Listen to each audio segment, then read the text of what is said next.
मैं थोड़े थोड़े इशारे करके बता देता हूँ। जब आप बेटे हैं तो आप कह रहे हैं काश मेरे माँ बाप जिंदा होते, मैं उनकी खिदमत करता। फिर फरमाया और नहीं तो मेरी माँ तो होती, क्योंकि माँ को देखा है ना, बाप को देखा नहीं है। तो फरमाया काश मेरी माँ जिंदा होती और मैं इशा की नमाज के लिए मुसल्ले पे खड़े होके अल्हम्दुलिल्लाह रब्बिल आलमीन पढ़ रहा होता और उधर से मेरी माँ मुझे बुलाती मोहम्मद, तो मैं नमाज तोड़ के कहता जी अम्मा जान मैं आ रहा हूँ, नमाज फिर पढ़ा दूंगा। अपने वालिदैन की इज्जत करो। यहाँ का बुढ़ापा बड़ा खौफनाक है कि औलादें छोड़ जाती हैं और माँ बाप टॉयलेट जाने से भी आजिज होते हैं। अपनी माँ की दुआ लो, अपने बाप की दुआ लो। मेरे नबी ने फरमाया हाँ उमर मेरे बाद एक आदमी आएगा, उसका नाम होगा अवैस और वो करन की शाख से होगा। हो गया टाइम? अच्छा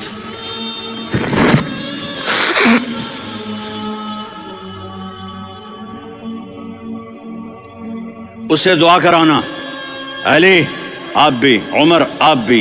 या रसूल अल्लाह किस लिए? कि उसने माँ की ऐसी खिदमत की है कि जब हाथ उठाता है अल्लाह उसके हाथ खाली नहीं लौटाता। हज़रत उमर रज़ी अल्लाह तआला अन्हु ने हज के मौसम पर सारे हाजी खड़े कर लिए, कहा भाई यमन वाले खड़े रहो बाकी बैठ जाओ। तो बैठ गए। फिर फरमाया कि यमन वाले बैठ जाओ, कर्न वाले खड़े रह जाओ। तो एक आदमी खड़ा रहा, कहा तुम करनी हो? का जी हाँ। अवैस को जानते हो? जी मेरे भाई का बेटा है लेकिन थोड़ा पागल सा है, आप क्यों पूछ रहे हैं? हज़रत उमर ने फरमाया वो नहीं, तू पागल है। किधर है? कहा ये ऊंट चराने गया है उधर अरफात की तरफ। तो आपने हजरत अली को साथ लिया और दौड़ लगाई सवारी पर। देखा तो अवैस करनी एक कीकर के नीचे नमाज पढ़ रहे थे और ऊंट चल रहे थे। तो जब उन्होंने देखा कि दो आदमी आके बैठ गए तो उन्होंने नमाज शॉर्टकट कर दी। तो हज़रत उमर ने पूछा कौन हो भाई? कहा जी मैं मजदूर हूँ। कहा तेरा नाम क्या है? कहा जी अल्लाह का बंदा। कह रहे भाई तेरी माँ ने तेरा नाम क्या रखा है? उसने तो ना हज़रत उमर को देखा था ना अली को। वो कहने लगा भाई तुम कौन लोग हो मेरा इंटरव्यू करने वाले? ये तो मैं अपनी ज़ुबान में कह रहा हूँ। तो हज़रत अली बोले कि भाई ये हैं अमीरुल मोमिनीन उमर बिन खत्ताब और मैं हूँ अली बिन अबी तालिब। तो वो ऐसे कांपने लगे, मैं माफ़ी चाहता हूँ, मैं पहली दफ़ा आया हूँ, मैंने आपको देखा नहीं, फरमाइए आप। हज़रत उमर ने कहा हाथ उठा हमारे लिए दुआ कर। तो वो रोने लगे, आप नबी के सहाबी, मैं आजिज़ मिस्कीन, मैं दुआ करूँ? मेरी औकात है मैं दुआ करूँ? कहाँ, हमें हमारे नबी ने फरमाया था अवैस आए तो दुआ करवानी है। उमर और अली जैसी हस्तियों को दुआ के लिए कहा जा रहा है। पीछे तहज्जुद है? नहीं। जिहाद है? नहीं। इल्म है? नहीं। नमाज है? नहीं। रोज़ा है? नहीं। ज़कात है? नहीं। खैरात है? नहीं।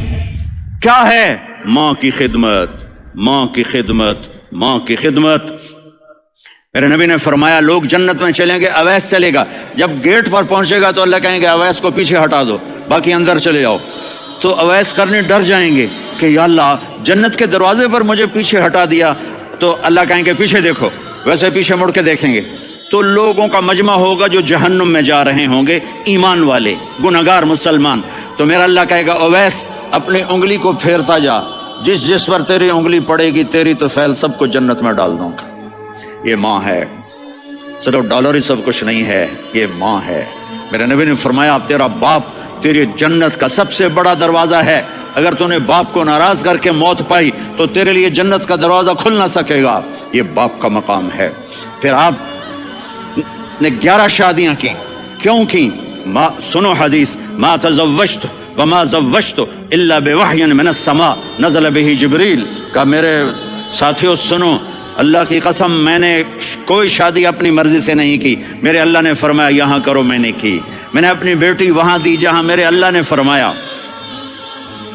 तो इतनी शादियां क्यों की हैं? हमें घर की जिंदगी समझाने के लिए। मेरी बात गौर से सुनो, दुनिया का सबसे बड़ा रिश्ता खामिद और बीवी है। सबसे मुकद्दस रिश्ता माँ बाप है, लेकिन सबसे बड़ा रिश्ता खामिद और बीवी है। जब ये टूट जाता है तो पूरी नस्ल बर्बाद हो जाती है।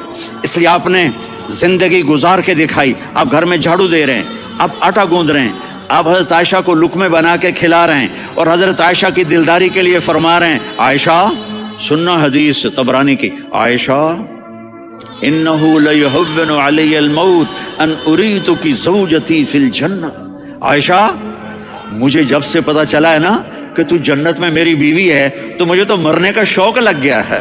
अल्लाह, अल्लाह की कसम हमें सिखाने के लिए था। जिसने अल्लाह को देख लिया हो उसे औरत की क्या ख्वाहिश रह जाती है। ये हमें सिखाने के लिए था कि सबसे ज्यादा इज्जत बीवी अपने खामिद को दे, खामिद अपनी बीवी को दे। हुन्ना लिबासुल लकुम व अंतुम लिबासुल लहुन, तुम्हारी बीवी तुम्हारा लिबास है। और अल्लाह बीवी से कहता तेरा खामिद तेरा लिबास है। आपने 11 घरों को किस तरह आबाद किया, किस मोहब्बत से किया कि 2-2 महीने चूल्हा नहीं जलता और किसी की जबान पर शिकायत नहीं। ये हुस्न सलूक, ये मोहब्बत। हज़रत आयशा की उम्र थोड़ी थी, जिहाद के सफर से वापसी हो रही तो आपने सहाबा से कहा भी चले जाओ, सारे आगे चले गए तो सिर्फ आप दोनों रह गए। तो आपने कहा आयशा दौड़ लगाएं। सुभान अल्लाह। हज़रत अम्मा आयशा ने नहीं कहा, मेरे ने आयशा दौड़ लगाएं। जी लगाएं। तो कहने लगे हमने दौड़ लगाई। तो कहने लगे मैं आगे निकल गई, आप पीछे रह गए। चंद साल गुजरे तो फिर हम जिहाद के सफर से आ रहे थे तो आपने कहा साहबा से जाओ भी चले जाओ, आगे आगे आगे आगे। वो गायब हो गए। फिर आपने कहा आयशा दौड़ लगाएं। तो मैंने कहा जी लगाएं। कौन दिनों जरा मैं मोटी हो गई थी, तो जब दौड़ लगी तो मेरे नबी आगे निकल गए, मैं पीछे रह गई। तो हमने कहा हाज़िही बितिलका, आयशा तू मैं अब बराबर हो गए, एक दौड़ तुमने जीती एक दौड़ मैंने जीती। ये हमें घर की जिंदगी सिखाने के लिए था कि घर में बीवी के साथ कैसा होना चाहिए। और औरतों के लिए कहा अगर मेरी शरीयत में सजदा होता तो मैं बीवी से कहता अपने खामिद को सजदा करे, ताकि एक नस्ल तैयार हो, बैलेंस जिंदगी गुजारो। मैंने कल भी कहा था, आज भी कह रहा हूं, इम्बैलेंस लाइफ हमारी औलाद को तबाह कर रही है। मेरे पास